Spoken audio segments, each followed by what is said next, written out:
सुश्रद्धा ममते मते स्मृतिरपि त्वय्यर्चनं चापि ते हस्तावञ्जलये कथा श्रुतिरतः कर्णोक्षिसम्प्रेक्ष्यते सस्तत्यां व्यसनं शिरो नति परं सेवेदृशी येन ते तेजस्वी सुजनोऽहमेव सुकृती तेनैव तेजः पते तेनैव तेजः पते। बोले देवादिदेव अतिशयकारी श्री चिंतामणि पार्श्वनाथ भगवान की। गुरुणाम गुरुआचार्य भगवान श्री ज्ञान सागर जी महाराज के। संत श्रोमणी आचार्य भगवान गुरुदेव श्री विद्यासागर जी महाराज के।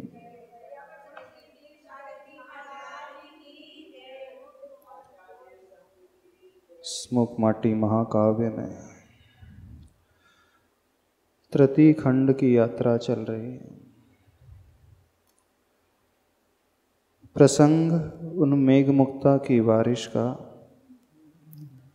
जो 3 बदलियां सूरज की परिक्रमा दे रही थी। Page number 211।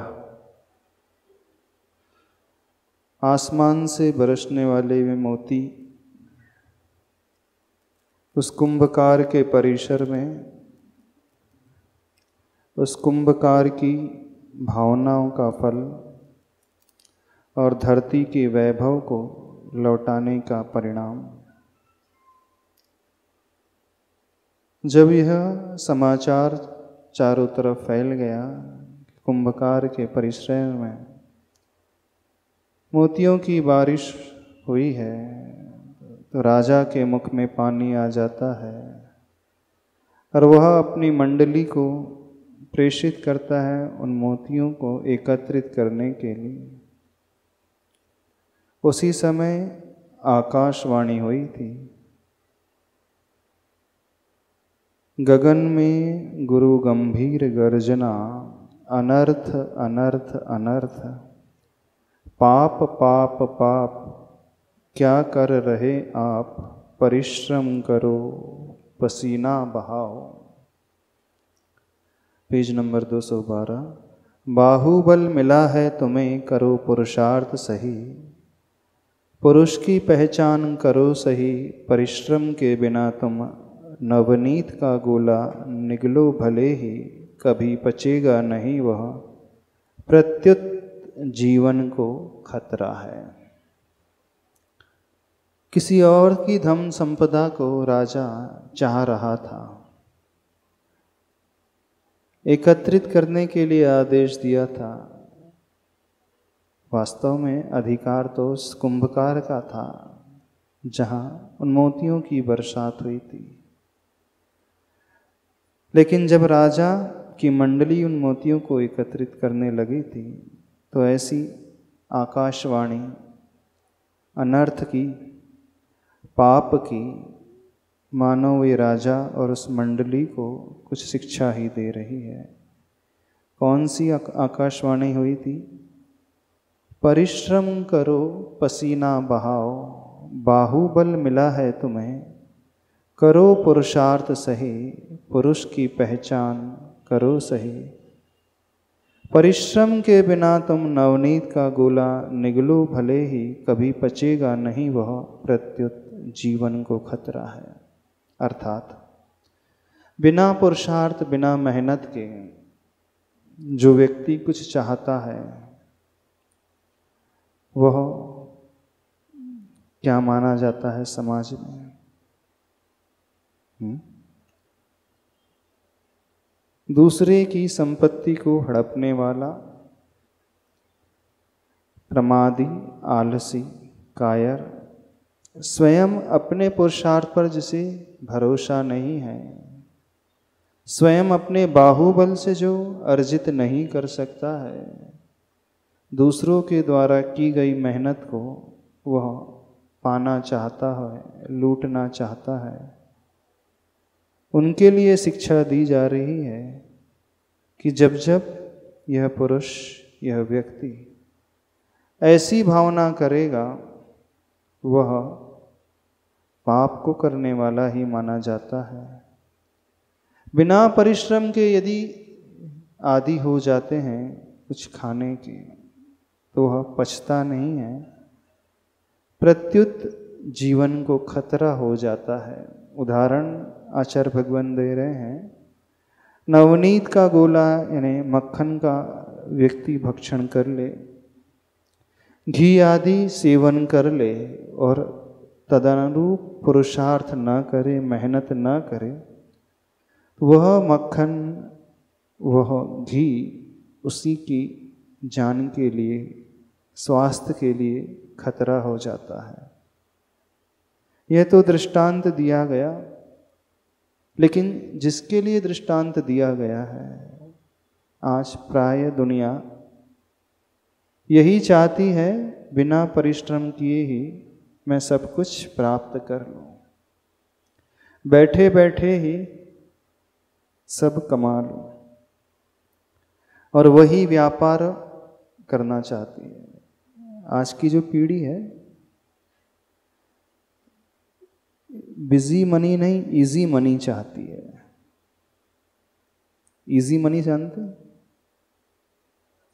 MCX में जाकर के ट्रेडिंग करता है, IPL में जाकर के सट्टा लगाने लगता है, लॉटरी सिस्टम, जुआ, ये सारी की सारी दृष्टि जो होती है, बैठे बिठाए बिना कार्य, बिना पुरुषार्थ किए कमाने की दृष्टि होती है। बहुत सारे लोग आज वर्तमान में यही करना चाह रहे हैं, क्योंकि एक फ़ोन ही तो करना है और कुछ नहीं करना। सवेरे खरीदा, दोपहर को बेच दिया, फ्यूचर बुकिंग कर ली, ऑप्शन ट्रेडिंग कर ली, डेरिवेटिव्स ट्रेडिंग कर ली, कमोडिटीज़ में, गोल्ड सिल्वर में, करेंसी में, और ना जाने किन किन निमित्तों को लेकर के वह जुआ, सट्टा आदि खेल लेता है। परिश्रम नहीं करता, थोड़े में बहुत कुछ मिल जाए। तो जो बिना परिश्रम के अर्जित होता है वह पचता नहीं है, प्रत्युत स्वयं के लिए खतरनाक साबित हो जाता है। चाहे वह गरिष्ठ भोजन हो, चाहे पाप के द्वारा अर्जित धन हो। क्योंकि जब व्यक्ति इस प्रकार से यदि कथनचित अर्जित कर भी ले, कमा भी ले, वह धन उससे फलता नहीं है। वैसे तो इसमें कोई कमाता नहीं है, सिर्फ घर बर्बाद होता है और कुछ नहीं होता है। जो इस प्रकार के कार्य करते हैं, बहुत सारे ऐसे उदाहरण मिल जाएंगे। कमोडिटी मार्केट में ट्रेडिंग करने वाले लोग जो है अपने हाथ जला करके बैठे रहते हैं। दूसरों ने मेहनत की है और वह उसका उपभोग करना चाहते हैं, उपयोग करना चाहते हैं। अब आप कह सकते हो कि वो चोरी थोड़ी कर रहा है, चोरी थोड़ी कर रहा है, वो तो मार्केट में जा कर के कम भाव में खरीदता है, ज़्यादा भाव में बेच देता है। वैसे वस्तु होती नहीं है, सिर्फ ऑन पेपर सारी ट्रेडिंग चलते रहती है। एक लालच उसके भीतर, लोभ उसके भीतर जब पैदा हो जाता है तो बहुत जल्दी इजी मनी कमाने के चक्कर में होता है। वो मार्जिन ट्रेडिंग जिसे कहा जाता है, 5% मार्जिन में बहुत सारे वो सौदे करता है। उसे लगता है मैंने 10,000 और 50,000 ही तो इन्वेस्ट किए हैं, और शाम को 50,000 के सीधे 1 लाख हो जाते हैं। तो इससे अच्छा बिजनेस तो कुछ है ही नहीं। देखने में आता है जुआ तो नहीं है, पर वो है स्पेक्युलेशन ही। क्योंकि व्यक्ति उस 10%, 5% में नहीं खेलता है, खेलता तो पूरे 100% में है, इन्वेस्ट मार्जिन करता है, तो जैसा आता है वैसा जाता भी है। और इस मार्केट का रूल है, यहाँ से कोई भी कमाता नहीं है सिवाय ब्रोकर के, दलाल के। ये रूल है, कोई भी नहीं कमाता। जो सिर्फ ब्रोकिंग एडवाइजरी देता है, सलाह देता है, ब्रोकिंग चार्जेस लेता है, वही कमाता है। लेकिन एक स्टेज में आकर के वह भी फंस जाता है, क्योंकि उसका भी लोभ जागृत हो जाता है। ये नियम बता रहे हैं।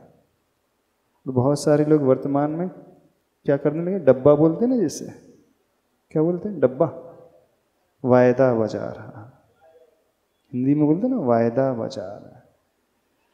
ना वस्तु है, ना करेंसी है, ना मेटल है, ना कमोडिटी है, और ना ही वह सौदे कहीं लिखे जा रहे हैं ऑन पेपर। वो खुद ही घर में बैठे बैठे ले लेता है, खुद ही वो निकाल देता है, और यहाँ से वहाँ होते रहता है।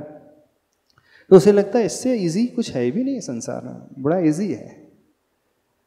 पर ये भूल जाते हैं संसारी लोग, बिना परिश्रम का जैसा वो अर्जित होता है वैसे तो अर्जित होता ही नहीं। यदि कथनचित हो भी जाए तो वो वैसे ही निकलता भी है। क्यों निकलता है वैसे? क्योंकि मनी उतनी ही है, पैसा उतना ही है। वो जो इजीली अर्न कर लेता है, सीधे 5 के 10, 10 के 20 कर लेता है, वो किसी और से ही निकल करके उसके खाते में आ जाते हैं। और जो लूज़ करते हैं, जिनको लॉसेस हो जाते हैं, उनकी बद्दुआ होती है। परिवार के परिवार बर्बाद हो जाते हैं, सुसाइड तक कर लेते हैं, आत्महत्या तक कर लेते हैं। एक नहीं, दो नहीं, न जाने कितने परिवार सड़क पर आ जाते हैं। आज का युवा वर्ग खासकर उस ओर पड़ा है, बिना परिश्रम किए हुए, बिजी मनी नहीं, इजी मनी कमाने के चक्कर में। तो यहाँ प्रसंग कुछ इसी प्रकार का है। वह आकाशवाणी हो रही है, परिश्रम के बिना पुरुष की पहचान करो सही, करो पुरुषार्थ सही, बाहुबल मिला है तुम्हें, परिश्रम के बिना तुम नवनीत का गोला निगलो भले ही, कभी पचेगा नहीं प्रत्युत, बल्कि क्या जीवन को खतरा है। आगे, पर कामिनी वह जननी हो, पर धन कंचन की गिट्टी भी मिट्टी हो, सज्जन की दृष्टि में, हाय रे समग्र संसार सृष्टि में अवशिष्टता कहाँ है वह, अवशिष्टता दुष्टता की रही मात्र, ही रही मात्र होना चाहिए। आचार्य भगवान क्या कह रहे हैं? जो सज्जन पुरुष होते हैं उनकी क्या पहचान होती है? बहुत बड़ी बात लिख रहे हैं, बहुत गहरी बात लिख रहे हैं। पर कामिनी वह जननी हो, कामिनी यानी स्त्री। पर स्त्री सज्जन पुरुष की दृष्टि में कैसी होती है? माता की भांति होती है, जननी की भांति होती है। पर धन कंचन की गिट्टी भी, यानी कंचन का अर्थ स्वर्ण, सोने की गिट्टी भी मिट्टी हो, सज्जन की दृष्टि में सोना भी मिट्टी की भांति प्रतीत हो। बहुत ऊंची चीज है। जनरली ऐसा मिलना व्यक्ति बहुत दुर्लभ है। वह सोने को मिट्टी नहीं, ये गिट्टी नहीं, सोने की गिट्टी भी जिसे मिट्टी की भांति लग रही हो। रास्ते में पड़ा हुआ स्वर्ण, जी ललचा जाता है। आप जा रहे हो, अंगूठी मिल जाए स्वर्ण की है और उसमें डायमंड लगा हो, देखते ही लग रहा है कि बहुत कीमती है, और अच्छी हैवी अंगूठी हो, हैवी रिंग हो, जी ललचाएगा कि नहीं? अच्छा, सोने की बिस्किट हो, सपोज 100 ग्राम की कैडबरीज हो, तो ललचाएगा कि नहीं? हाँ, 100 ग्राम की गिट्टी है, 100 ग्राम की सोने की बिस्किट है, नहीं ललचा जाएगा? अरे सबका ललचा जाएगा, सबका ललचा जाएगा यहाँ जितने बैठे हैं। कुछ ना कुछ भाव तो वैसे। और यदि वह सज्जन है तो सोना उसे मिट्टी नजर आए। बहुत ऊंची बात कह रहे हैं आचार्य भगवान। अच्छों के साथ ऐसा नहीं होता है। स्वर्ण हमें मिट्टी दिख जाए, बस एक काली मिट्टी है, एक पीली मिट्टी है। पर कामिनी जननी नजर आ जाए, पर स्त्री वह माँ की भूमिका में जिसे नजर आ जाए, ऐसी दृष्टि जिसकी होती है वह सज्जन साधु पुरुष माना जाता है। बहुत ऊंची दृष्टि की बात आचार्य भगवान कह रहे हैं। हाय रे समग्र संसार सृष्टि में अवशिष्टता कहाँ है? वैसा भोलापन अब तो सिर्फ साहित्य में ही रह गया है, ऐसा लगता है।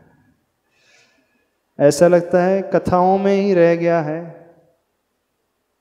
प्रथमानुयोग ग्रंथों में ही रह गई ये सारी बातें। ये सारा आचरण, ये सारा शील, ये सारी निर्लिप्तता, मूर्छा से रहित भाव।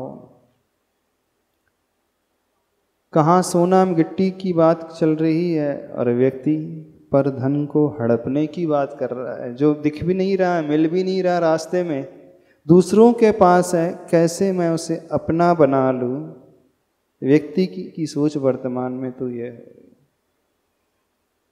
हो रही है कि नहीं? और यहाँ बात की जा रही है वो स्वर्ण की गट्टी मिट्टी की भांति लगे, पर स्त्री जननी माँ की भांति प्रतीत हो, और वह शिष्टता शिष्टाचार वह सभ्य आचरण वर्तमान में कहाँ देखने मिलता है। अवशिष्टता दुष्टता की रही मात्र। अवशिष्टता किसकी रही है? बचा क्या है वर्तमान में? एकमात्र दुष्ट प्रवृत्ति ही, जो दुर्योधन की वृत्ति थी, जो दुशासन की वृत्ति थी, दुष्ट वृत्ति, वही नजर आती है। किनका बोलबाला है वर्तमान में? पांडवों का कि दुर्योधनों का? बिल्कुल दुर्योधन जैसे व्यक्तियों का ही बोलबाला है। भीड़ उन्हीं की नजर आएगी। युधिष्ठिर जैसे सज्जन पुरुष, शिष्ट पुरुष, वो तो महाभारत शास्त्र में ही ठीक है, पांडव पुराण ग्रंथ में ही ठीक है। रियल लाइफ में ये तो नजर नहीं आता। हाँ, रियल लाइफ की बात हो तो बात अलग है। चलो आगे।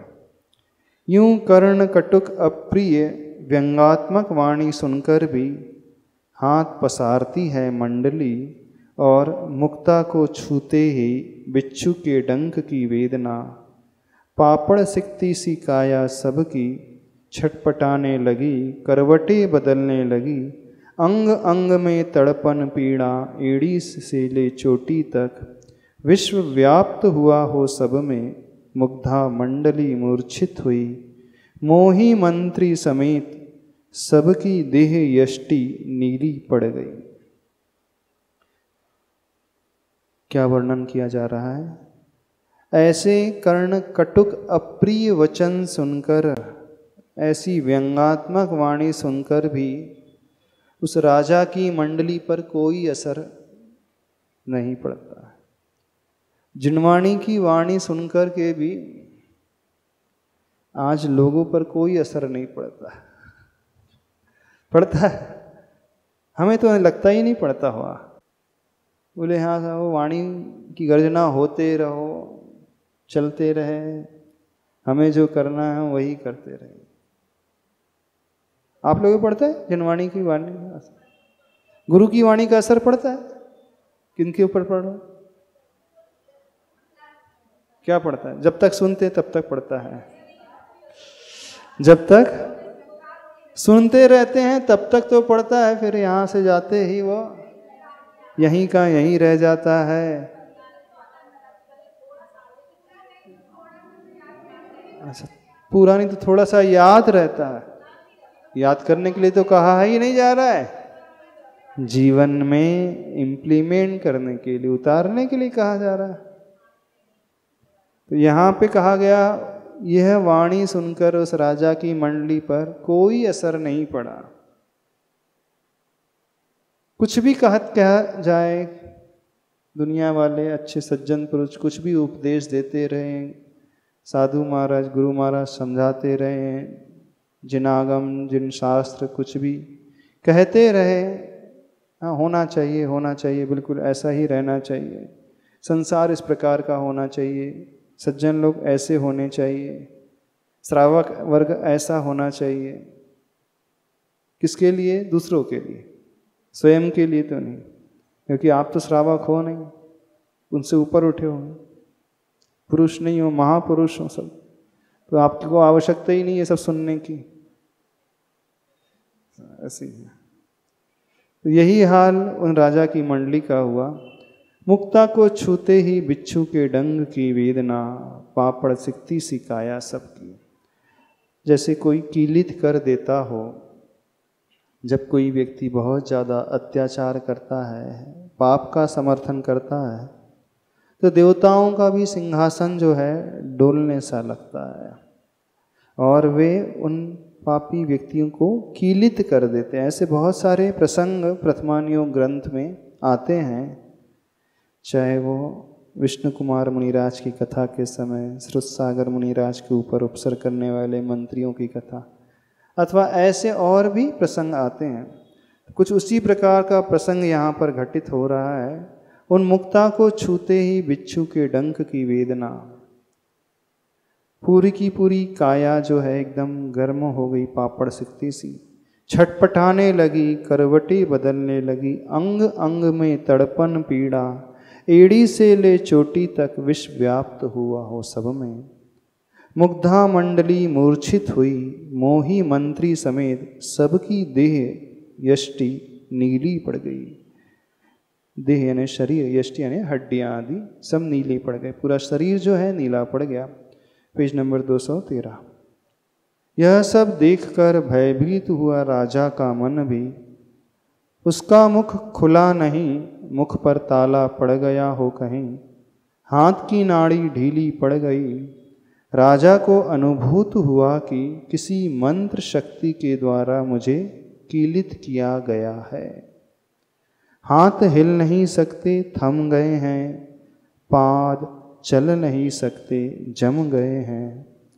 धुंधला धुंधला सा दिखने लगा, कान सुन नहीं सकते, गुम हो गए हैं।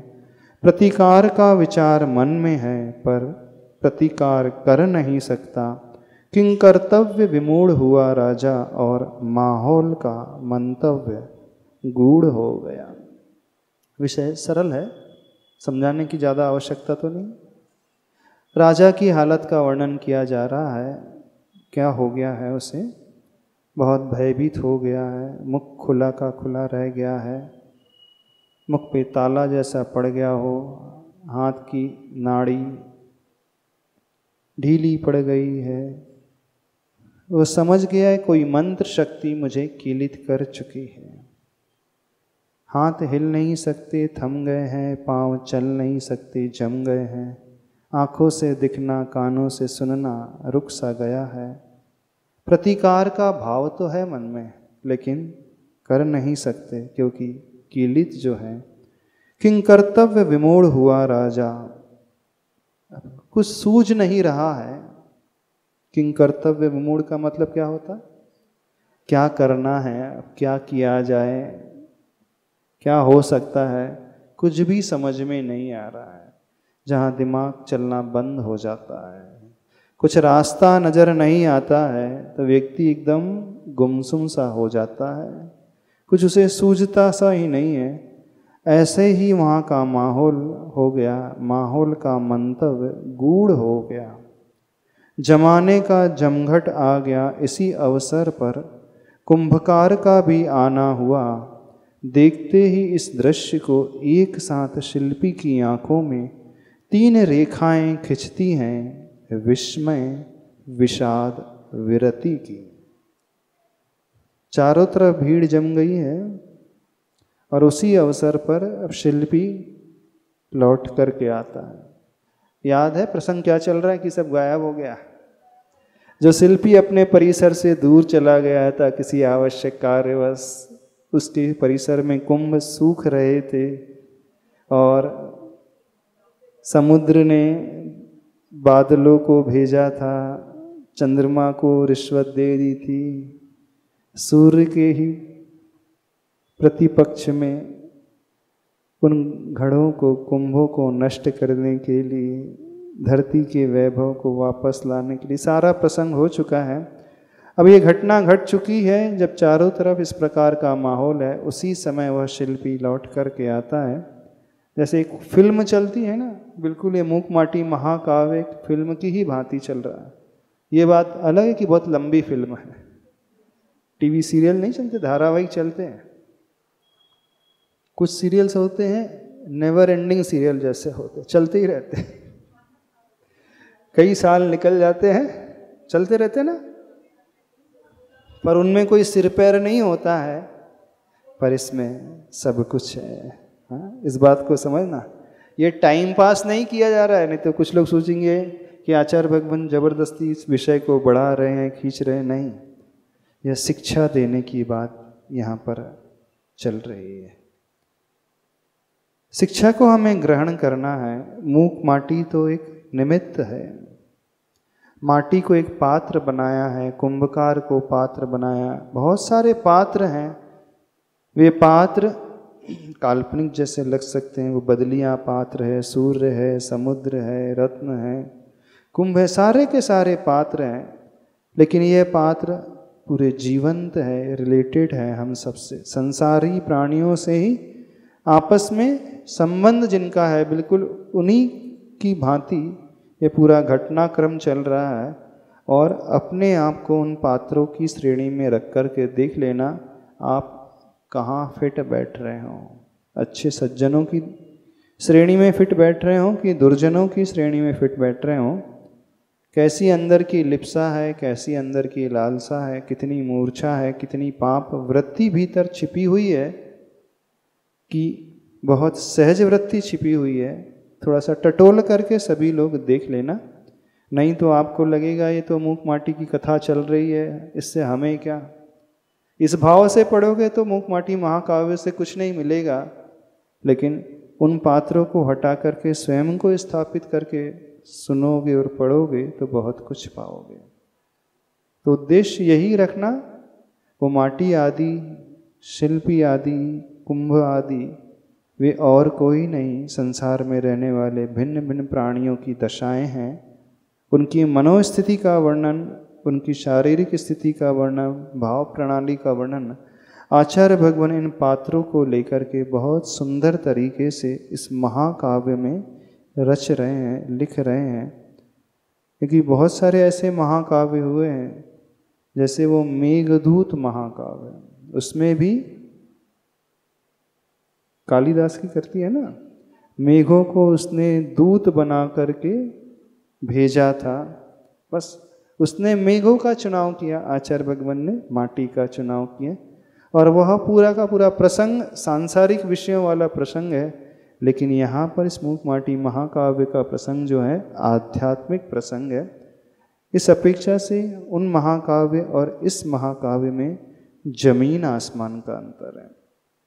अन्य जो महाकाव्य हैं हिंदी साहित्य में मिलते हैं, संस्कृत आदि में, वे श्रृंगार रस से परिपूर्ण, इंद्रियों के विषयों को पुष्ट करने वाले हैं। और ये महाकाव्य जो है आध्यात्मिक रस से भरा हुआ, शांत रस से भरा हुआ, आत्मा को पुष्ट करने वाला। ये दोनों में बहुत अंतर है।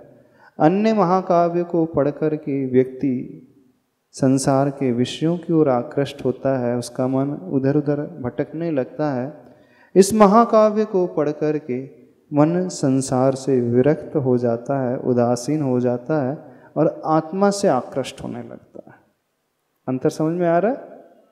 अब जिसकी रुचि आत्मा की होगी उसे मूक माटी काव्य बहुत अच्छा लगेगा, और जिसकी रुचि संसार में होगी उसे बिल्कुल रुचिकर नहीं लगेगा। बोले बोरिंग है बड़ा, कहाँ नीरस बातें सब चल रही हैं, है ना। बहुत सारे लोगों को थोड़ा सा लगता है तो बहुत नीरस सी है, बहुत क्लिष्ट सी है बातें लिखी आचार्य भगवान ने। नीरस नहीं है, आध्यात्मिकता की जिसकी रुचि होती है उसे ये बहुत प्रियकारी लगेगा, बहुत अलग ही प्रकार का महाकाव्य है। तो इसमें पूरा अध्यात्म रस भरा हुआ है, 9 रसों में शांत रस की प्रमुखता इस महाकाव्य में है। अन्य महाकाव्य में भिन्न भिन्न श्रृंगार आदि विभत्स आदि रंगों की रसों की प्रमुखता आदि होती हैं जो संसार में घुमाने वाले होते हैं। ये महाकाव्य जो है संसार से ऊपर उठाने वाला है। तो इस दृष्टि को लेकर के इसमें और अन्य महाकाव्यों में बहुत बहुत अंतर है। तो यहाँ नीरस विषय नहीं है, बताया क्या जा रहा है, उस प्रसंग को आगे बढ़ाते हैं। जमाने का जमघट आ गया ऐसी अवसर पर कुंभकार का भी आना हुआ। कि मेन हीरो जो है कुंभकार ही है इस महाकाव्य का, है ना। मेन हीरो जो है कुंभकार और हीरोइन कौन है? मिट्टी। हाँ हाँ हाँ, बिल्कुल सही बात है। हाँ, विलेन तो बहुत सारे हैं, वो बदलियाँ जो है विलेन है, वो समुद्र है वो विलेन है, बिल्कुल ये सारे के सारे, और आगे भी विलेन आने वाले हैं, बहुत सारे विलेन आने वाले हैं। तो हीरो तो वही है और हीरोइन मिट्टी है। आत्म विकास की यात्रा है पूरी, इस माटी के माध्यम से हमारी आत्मा का विकास कैसे होगा, इसकी यात्रा आचार्य भगवान ने बहुत अच्छे तरीके से दी है। हाँ, बशर्ते हम माटी के स्थान में स्वयं को स्थापित करें। तो माटी और कोई नहीं, संसारी जीव है जो चारों गतियों में भटक रहा है, अनादिकाल से घूम रहा है और दुखों को पा रहा है। वही माटी वैसी ही जो अशुद्ध थी, विकृतियों से भरी थी। तो माटी से कुंभ की जो यात्रा है संसारी से सिद्ध की यात्रा की ही भांति है। संसारी जीव से सिद्ध जीव मोक्ष की यात्रा है, क्योंकि माटी का अंतिम लक्ष्य जो है मंगल कलश के रूप में ढलना है। माटी की कोई पूजा नहीं करता है, लेकिन कलश को मांगलिक मान करके संसारी व्यक्ति उसे सिर पर धारण करते हैं। ऐसे ही जो चारों गतियों में भटकते रहते हैं, विषय कषायों में उलझते रहते हैं, वे हमेशा दुखी रहते हैं, उन्हें कोई नहीं चाहता, कोई नहीं पूजता। लेकिन जब वह शुद्ध अवस्था को प्राप्त कर लेते हैं तो वो पूजनीय पद को प्राप्त हो जाते हैं। ऐसे ही पूजनीय पद हम सबको मिले, इस भाव से इस मुख माटी महाकाव्य को पढ़ना और सुनना। तो यह स्वाध्याय है, मन रमाने वाला नहीं है, मन को और संयमित बनाने वाला काव्य है। बाहर से हटा करके भीतर की ओर दृष्टि लाने वाला महाकाव्य। हाँ, इस भाव से पढ़ोगे सुनोगे तो बहुत आनंद आएगा और हमें शिक्षा भी मिलेगी, हमें क्या करना है और क्या नहीं करना है, क्या छोड़ना है। सारी शिक्षा प्रत्येक अध्याय में, प्रत्येक पृष्ठ में भरी हुई है। उस दृष्टि से पढ़ेंगे तो बहुत अच्छा लाभ होगा। कुंभकार का भी आना हुआ। देखते ही इस दृश्य को एक साथ शिल्पी की आंखों में 3 रेखाएं खिंचती हैं। पहली रेखा विस्मय की, आश्चर्य से भर उठता है। दूसरी रेखा विषाद की, खेद खिन्नता की। और तीसरी रेखा विरति की, यानी विरक्ति की। क्यों विस्मय हो गया उसे? मेरा परिसर तो गरीब का स्थान है, यहाँ तो कोई आता नहीं, और राजा है, मंडली है, इतनी भीड़ क्यों आ गई अचानक? किसी रंक के घर में, रंक की कुटिया में राजा आ जाए तो आश्चर्य होना स्वाभाविक होता है। तो जैसे ही शिल्पी ने राजा और राजा की मंडी को देखा, उस भीड़ भरे दृश्य को देखा, तो वह आश्चर्य से भर उठा। फिर दूसरा भाव विषाद का, आचार्य भगवान आगे खोल रहे हैं क्यों ये 3 रेखाएं खींची। विशाल जन समूह वह विस्मय का कारण रहा। Page number 214। राजमंडली का मूर्छित होना, राजा का कीलित स्तंभित होना विषाद का कारण रहा। और तीसरी रेखा का, स्त्री और श्री के चंगुल में फंसे दुस्सह दुख से दूर नहीं होते कभी, यह जो स्पष्ट दिखा विरति का कारण रहा। क्या समझ में आया? दूसरी विषाद की रेखा क्यों खींची? मेरे राजा मेरे पालक मूर्छित पड़े हैं, कीलित कर दिया है उन्हें किसी ने, स्तंभित से पड़े हैं, हिलडुल नहीं पा रहे हैं, अचेत मूर्छित जैसे पड़े हुए हैं। राजा और मंडली को इस रूप में देख कर के वह एकदम खेद से भर उठा। किसने उन्हें ऐसा कर दिया? कोई शत्रु आदि तो नहीं। लेकिन जब ध्यान से देखता है तो बात समझ में आ जाती है। चारों तरफ ये मोती बिखरे पड़े हुए हैं, राजा और राजा की मंडली जो है स्तंभित है, केलित है। तो बात की गहराई समझ में आ गई। किसके पीछे ये पड़े हुए हैं? श्री के पीछे पड़े हैं। दो ही कारण होते हैं संसार में भटकने के, स्त्री और श्री के चंगुल में फंसे दुस्सह दुख से दूर नहीं होते कभी, यह जो स्पष्ट दिखा विरति का कारण रहा। संसार में व्यक्ति क्यों फंसता है? दो ही के कारण, पैसा है। आचार्य भगवान यही सूत्र देते हैं, स्त्री और स्त्री से दूर रहो तो साधना जीवन भर अच्छी रहेगी। जब भी आचार्य भगवान के पास कोई पूछने के लिए जाता है ना, कोई मुनिराज है, कोई बाहर से आते मुनिराज, अन्य संघ के मुनिराज आते हैं, पूछते हैं कि हमारे जीवन में क्या लक्ष्य होना चाहिए। आचार्य भगवान से सूत्र मांगते हैं, कोई ऐसा सूत्र दे दें जिससे हमारा विकास हो जाए, बहुत हम आगे बढ़ें। एक आचार्य भगवान यह सूत्र सबके लिए देते हैं, स्त्री और श्री से बच कर के रहना चाहिए। हाँ, स्त्री यानी लक्ष्मी, पैसा, और स्त्री तो आप जानते ही हैं।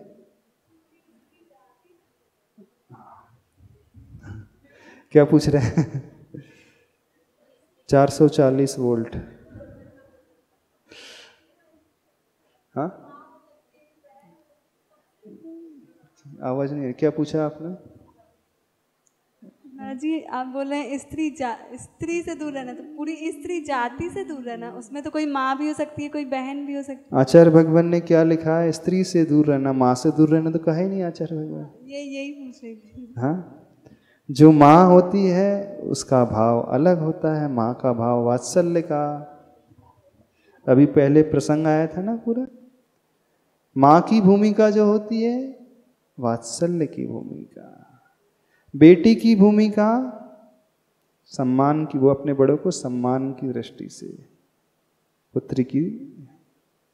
और स्त्री की भूमिका, वहां वात्सल्य नहीं है, वहां वासना है। तो जहां वासना हो उससे दूर रहना है, वो संसार में पतन का कारण है। बड़े बड़े महारथी तक नहीं बचे, है ना। विश्वामित्र जैसे किसके चक्कर में आ गए? किसके? अप्सरा कौन सी? मेनका, उर्वशी। वो किसके उसके चक्कर में कौन आया? बहुत बड़े बड़े ऋषि हो गए, घोर तप करने वाले, घनघोर तपस्या करने वाले, वो भी चक्कर में आ जाते हैं तो तपस्या से भ्रष्ट हो जाते हैं। स्त्री और स्त्री के चंगुल में फंसे दुस्सह दुख से दूर नहीं होते कभी। यानी संसारी व्यक्ति या तो धन के चक्कर में फंसा हुआ है अथवा वासना के चक्कर में फंसा हुआ है, और कष्ट भी भोग रहा है तो भी वो छोड़ने को तैयार नहीं होता है।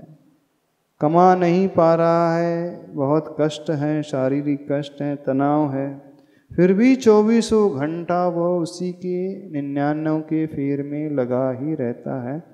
यही बात कर रहे हैं कि दुस्सह दुख से दूर नहीं होते कभी। जो राजा उस मोती के चक्कर में आ गए, कमी कोई नहीं थी राजा को। राजा को क्या कमी, फिर भी लालच जागृत हो गया धन का और वह बटोरने लगे। तो बात समझ में आ गई कि संसारी व्यक्ति इन्हीं दो के चक्कर में घूम रहा है कि नहीं। उससे विरक्ति नहीं होती कभी। वैराग्य का भाव, विरति मतलब, रति का अर्थ होता है रंजायमान होना और विरति का अर्थ होता है उससे छूट जाना। सूत्र आता ना, हिंसा नृतस्तेभ्यो अब्रह्म परिग्रहेभ्यो विरतिर व्रतम, यानी इनसे विरति हो जाना, विरमण हो जाना, ऊपर उठ जाना, त्याग देना। जो रति थी वह छूट जाना, यानी रति का अर्थ होता है रंजायमान, लग जाना, और विरति का अर्थ होना है उदासीन हो जाना, विरक्ति का भाव, वैराग्य से भर उठना। तो यह स्त्री और श्री के चंगुल में फंसे दुस्सह दुख से दूर नहीं होते कभी। यह जो स्पष्ट दिखा विरति का कारण रहा। यानी उस शिल्पी को तो विरति हो गई। किससे विरति हो गई? अब वो मोती उसी के आंगन में गिरे थे, फिर भी अब बोले हाँ इसके चक्कर में पड़े, मुझे कुछ नहीं चाहिए। विरक्ति पैदा हो गई भीतर से। कुंभकार को रोना आया, इस दुर्घटना का घटक प्रांगण रहा। जो स्वर्ग और अपवर्ग का कारण था आज उपसर्ग का कारण बना। मंगलमय प्रांगण में दंगल क्यों हो रहा प्रभु? जो प्रांगण था, कौन सा प्रांगण था? उसी का प्रांगण दुर्घटना का कारण बन गया। उसी का घर, उसी का परिचय है, जिसमें आकर के राजा और उसकी मंडली मूर्छित हो गई, कीलित हो गई, स्तंभित गिरी पड़ी है। यह देख करके उसे रोना आ गया कि देखो मेरा ही घर मिला था राजाओं को गिरने के लिए। क्योंकि उसका प्रांगण कैसा? स्वर्ग और अपवर्ग का कारण था। अपवर्ग होता है त्रिवर्ग से जो ऊपर उठता है वह अपवर्ग कहलाता है। त्रिवर्ग कहलाते हैं धर्म, अर्थ और काम, और इनसे ऊपर उठा हुआ एक चौथा वर्ग होता है मोक्ष। तो अपवर्ग का अर्थ होता है मोक्ष। तो उसका जो प्रांगण था स्वर्ग और मोक्ष का कारण था।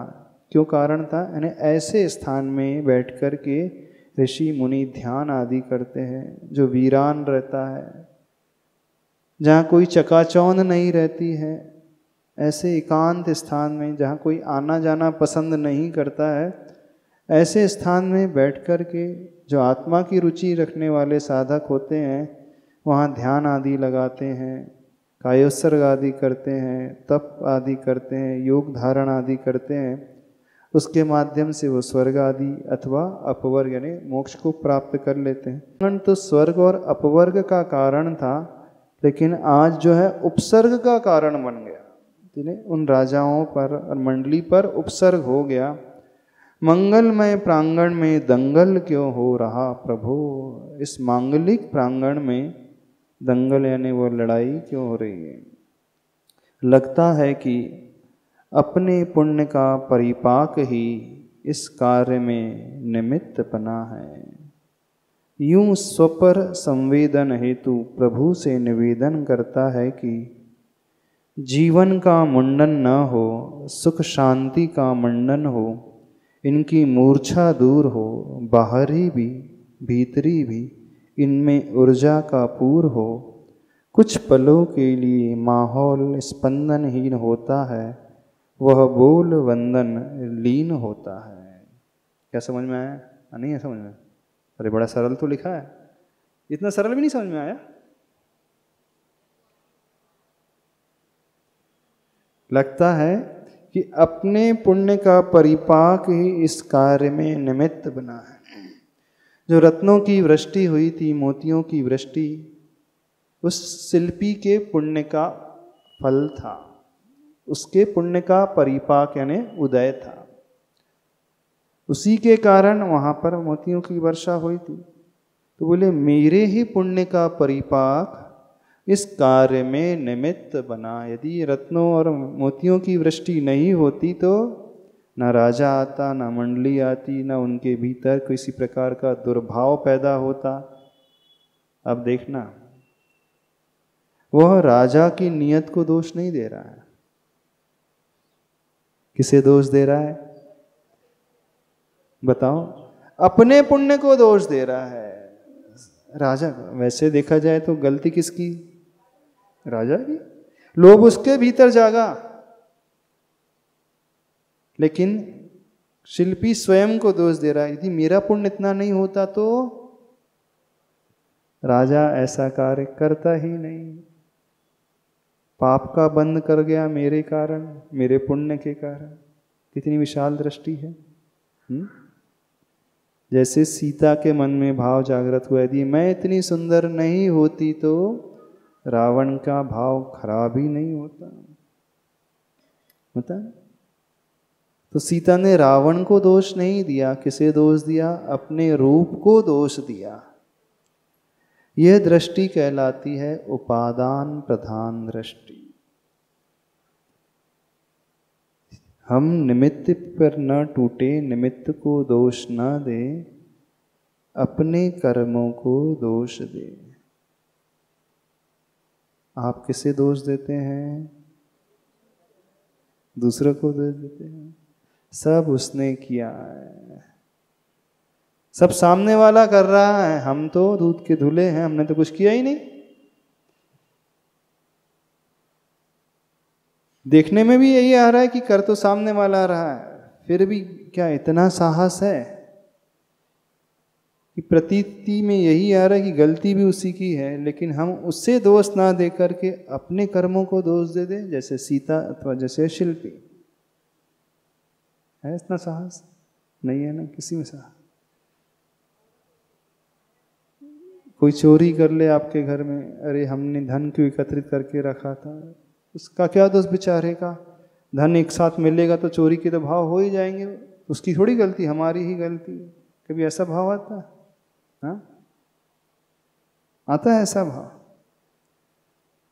सामने वाले से लड़ाई हो जाए, मैंने ऐसा क्यों कह दिया उसको कि उसके भाव खराब हो गए। कभी ऐसा होता? मैंने उसे टॉन्ट क्यों कस दिया कि उसके भाव इतने बिगड़ गए।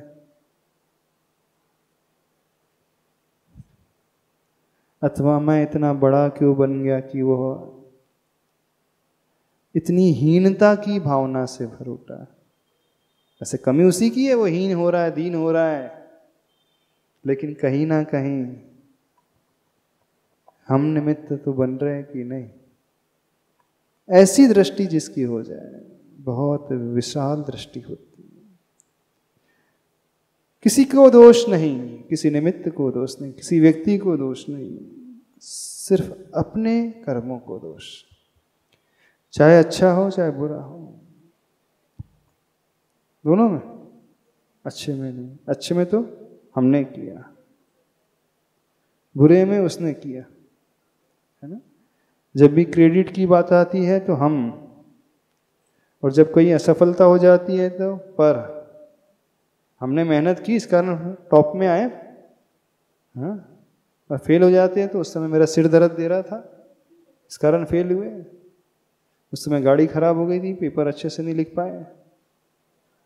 हाँ, व्यक्ति जब जब सफल होता है तो क्रेडिट अपने उपादान को देता है, और विफल होता है तो दोष आरोपण निमित्त पर करता है। दोहरी विनीति है कि नहीं उसकी? होना पूरा उल्टा चाहिए। जो सज्जन पुरुष होता है अपनी सफलता का क्रेडिट दूसरों को देता है, तो उनकी अनुकंपा, उनका आशीर्वाद, टीचर ने इतनी मेहनत की उसके कारण मैं सफल हो पाया। और विफलता पर स्वयं क्रेडिट, मेरी कमी रही होगी कहीं ना कहीं। संसारी व्यक्ति पूरा उल्टा चलता है। देखना है, जब भी कुछ अच्छा घटता है हम स्वयं उसका क्रेडिट लेते हैं, अरे हमने किया। और जब भी कोई असफलता मिलती है अथवा कमी रह जाती है तो हम दोषारोपण करने लगते हैं, परिस्थितियों पर दोष देते हैं, व्यक्तियों को दोष देना शुरू कर देते हैं। परिस्थिति ऐसी थी उस समय, क्या करें, उस परिस्थिति में इससे अच्छा हो ही नहीं सकता था, अथवा वो व्यक्ति ऐसा मिला इस कारण हमारे भीतर एक कमी आ गई। कुछ अच्छा हुआ तो उसके कारण नहीं, हमारे कारण, स्वयं के कारण। ऐसा नहीं उपादान दृष्टि आपके भीतर नहीं है, उपादान दृष्टि सबके भीतर है। क्रेडिट लेना हो तो उपादान दृष्टि है, और दोषारोपण तो निमित्ताधीन दृष्टि, उसने किया उसने किया। इनाम लेना तो हाँ हमने किया, क्रेडिट से मतलब इनाम लेना है। पर आचार्य भगवान कह रहे हैं यदि हम ऊपर उठना चाहते हैं तो अच्छे कार्यों में क्या निमित्ताधीन दृष्टि लाएं और बुरे कार्यों में उपादान दृष्टि लाएं। एकांत से उपादान दृष्टि भी अच्छी नहीं होती है, ये भी समझना, और एकांत से निमित्त दृष्टि भी अच्छी नहीं होती। तो क्रेडिट के समय उपादान नहीं, निमित्त दृष्टि। उसने किया, उसकी हेल्प से, उसकी बदौलत, उसके आशीर्वाद से, उसकी अनुकंपा से, उसकी मेहनत से, सारा किया तो उन्हीं का है, हम तो बस थोड़ा सा निमित्त बन गए, हाथ लगा दिया। मेहनत तो पूरी की पूरी उन्हीं की, पूरी टीम ने मेहनत की, हम तो ऐसे लास्ट मोमेंट में आ गए थे। ऐसा होता है कभी? ऐसा कितने लोगों का स्वभाव है? किसी का नहीं होगा। तो कब उपादान दृष्टि आए और कब निमित्त दृष्टि आए? विफलता में उपादान दृष्टि, सफलता में निमित्त दृष्टि, निमित्ताधीन। ये सही व्यवहार माना जाता है। जब जब जीवन में हमारे साथ अशुभ घटित हो, हम फेल हो जाएं, कुछ जो हम नहीं चाहते वो हमें मिल जाए, अनिष्ट का संयोग हो जाए, उस समय कौन सी दृष्टि? उपादान, मेरे कर्म के कारण ऐसा हुआ। और जब बहुत अच्छा घटित होता रहे, सब आनंद मंगलमय होता रहे, तब निमित्त दृष्टि, दूसरों को क्रेडिट देना सीखे, उनके कारण ऐसा हुआ है। इसमें हमारा बहुत विकास होता है। आभार प्रदर्शन करना सीखे, उनके कारण ऐसा हुआ, यदि वो नहीं होते तो ऐसा संभव ही नहीं था।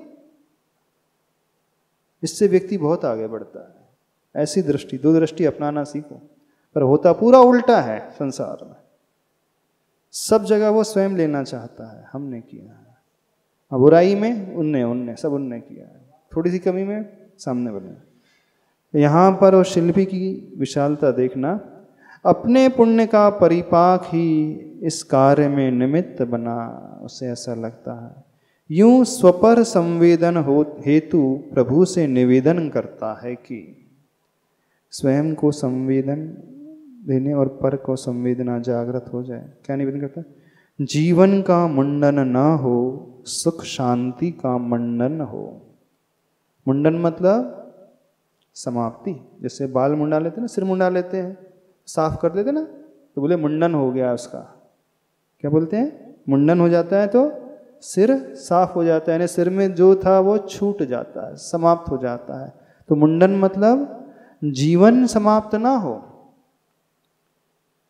क्या हो? सुख शांति का मंडन हो। मंडन यानी बहुत अच्छा, सुख शांति फैले, जीवन की समाप्ति ना हो बल्कि सुख शांति और फैले।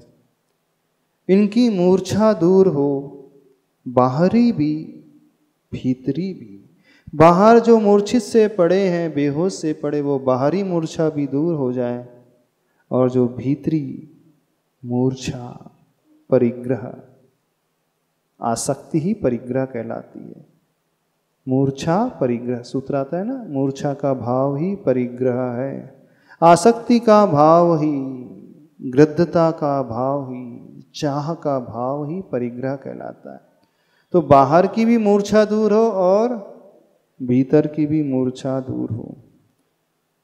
इनमें ऊर्जा का पूर हो, यानी ऊर्जा से संचारित ये पूर्ण भर उठे। ये कौन सी भावना कहलाती है? धर्म ध्यान की भावना। कौन सा ध्यान है ये? सामने वाले के कष्ट दूर हो, अपाय विचय धर्म ध्यान, और सामने वाले का विकास हो, वो आगे बढ़े, वो आसक्ति, तीव्र मोह जो है, लोभ की भावना है, वो कम हो जाए।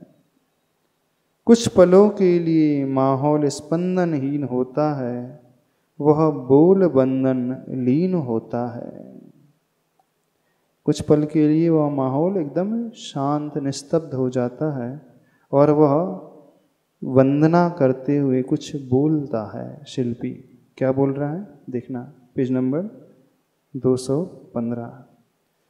फिर वह मौन टूटता है ओंकार के उच्च उच्चारण के साथ, शीतल जल करतल ले मंत्रित करता है अंतर्प जल्प से, मंगल कुशलता को आमंत्रित करता है अंतःकरण से। मूर्छित मंत्री मंडल के मुख पर मंत्रित जल का सिंचन कर फिर क्या कहना। कौन सी भावना भा रहा है? इनकी मूर्छा दूर हो, तो हाथ में जल लेकर के मंत्रित कर रहा है। कैसे? ओंकार के उच्च उच्चारण के साथ, ओंकार की ध्वनि के साथ। यदि व्यक्ति इतनी सात्विक वृत्ति का हो, बहुत पर कल्याण की भावना से भरा होने वाला जो व्यक्ति होता है, वो कुछ भी उच्चारण करके छिड़क देना तो काम कर जाएगा। उसे सिद्धि ना भी हो, वो सिद्धि का काम कर जाएगा। आप कह सकते हो शिल्पी के पास कौन सी सिद्धि हो गई? उसने ओम का उच्चारण किया जोर से, अंजलि में जल लिया और वह मंत्रित करके उनके ऊपर छिड़क दिया। क्योंकि सिद्धि जो होती है वो सात्विक भावना से होती है, जगत के कल्याण की भावना से होती है। यही सिद्धांत जो आशीर्वाद का सिद्धांत है और कुछ नहीं। आचार्य भगवान जब हाथ उठाते हैं सिद्ध क्यों हो जाता है? जो कहते हैं काम क्यों बन जाता है सबका?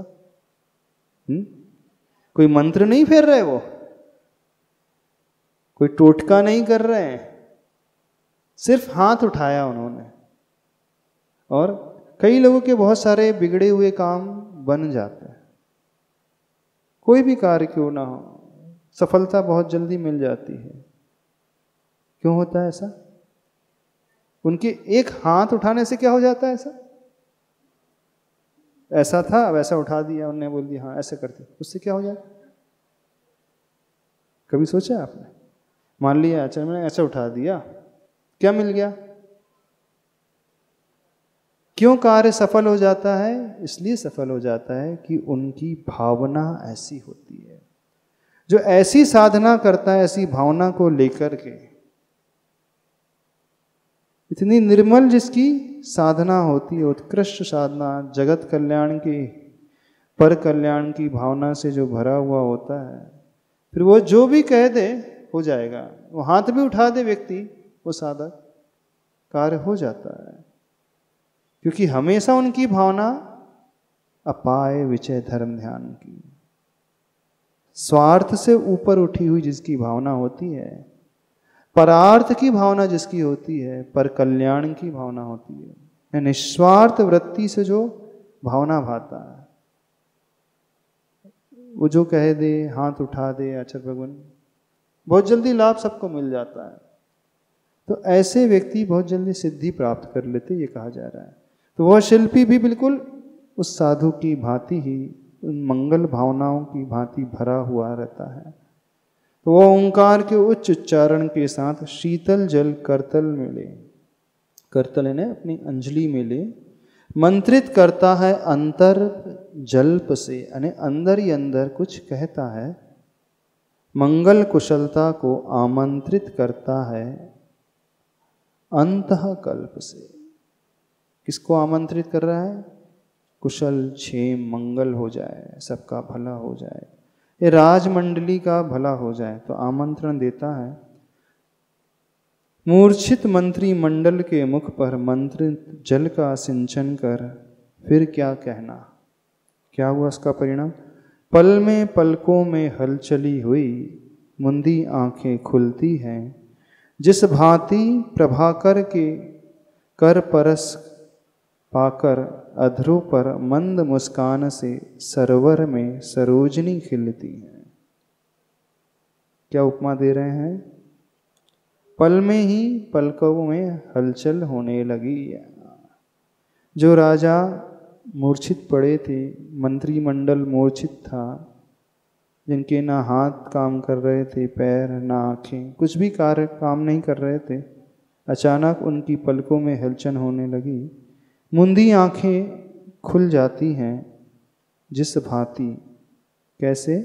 जैसे प्रभाकर के कर परस पाकर, प्रभाकर यानी सूर्य, कर यानी उसके हाथ, उनकी किरणों का परस्पर स्पर्श पाकर अधरों पर मंद मुस्कान से सरोवर में सरोजनी खिलती हैं। सरोवर में सरोजनी होती कमलिनियाँ, सूर्य की किरणें पड़ते ही कमल खिल उठते हैं, उनकी पंखुड़ियाँ खिल जाती हैं। वैसे ही जैसे मंत्रित जल उनके ऊपर पड़ता है, उनकी आँखें खुल उठती हैं। मूर्छा दूर होते ही मंडली मुक्ता से दूर भाग खड़ी होती, राजा का भी स्थानांतरण हुआ, कहीं पुनरावृत्ति हो ना जाए इस भीति से।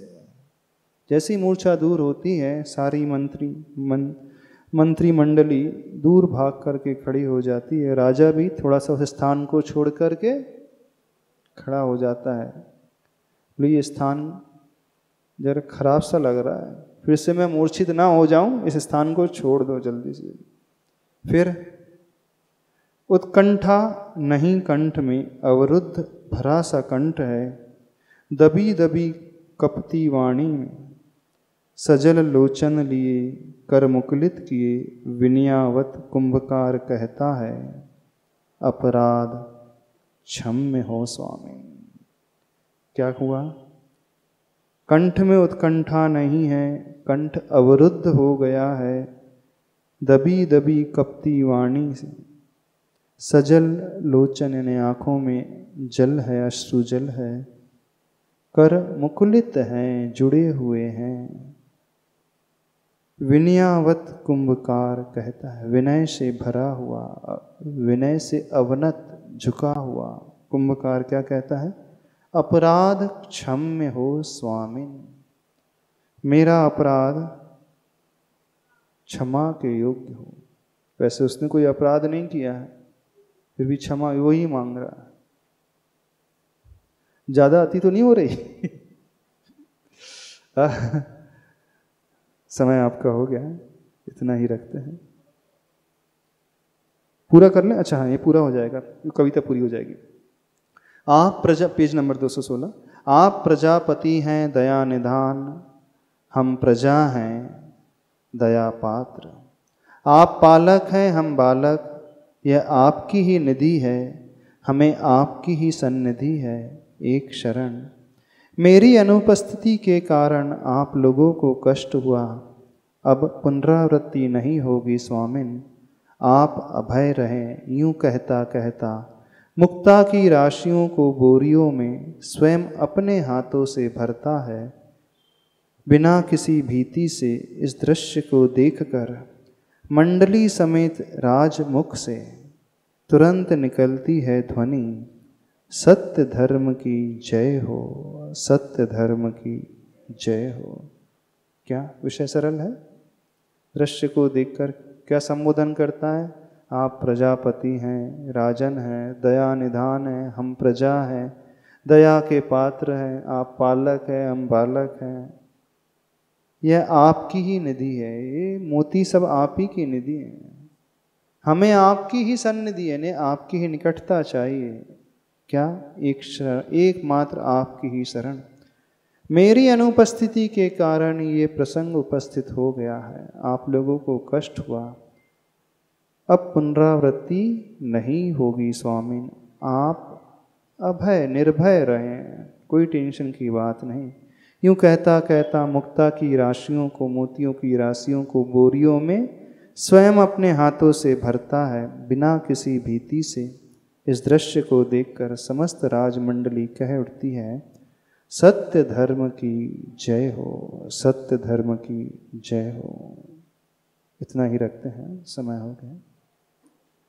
क्या करें, बस हो गया, टाइम हो गया। वैसे इतने कुछ करना है, ध्यान। उपादान दृष्टि कैसे आ सकती है? निमित्त दृष्टि से बचो तो उपादान दृष्टि आ सकती। उपादान दृष्टि यानी विपाक विचय धर्म ध्यान। अपने कर्मों के कारण ही ऐसा हो रहा है, सामने वाले का कोई दोष नहीं है।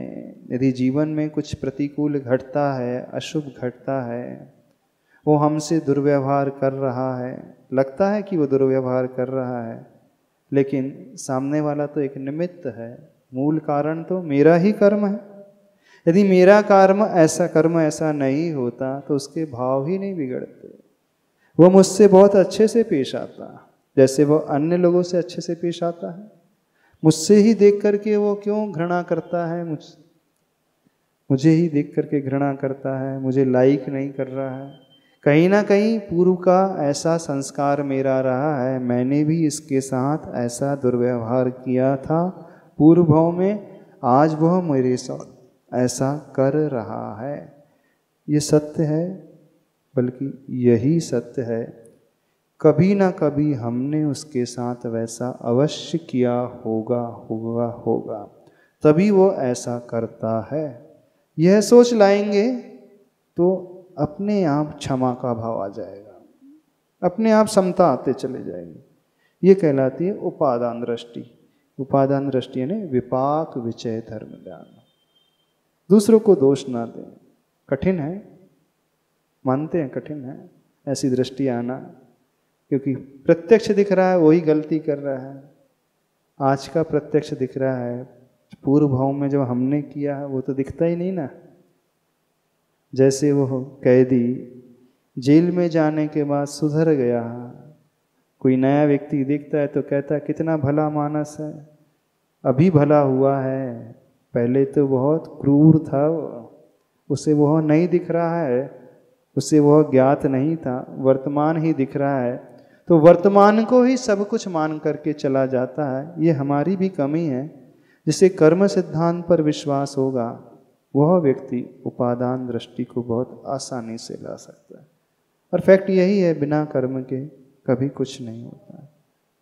चले आ जाएगा भाव। ओम जावाणी।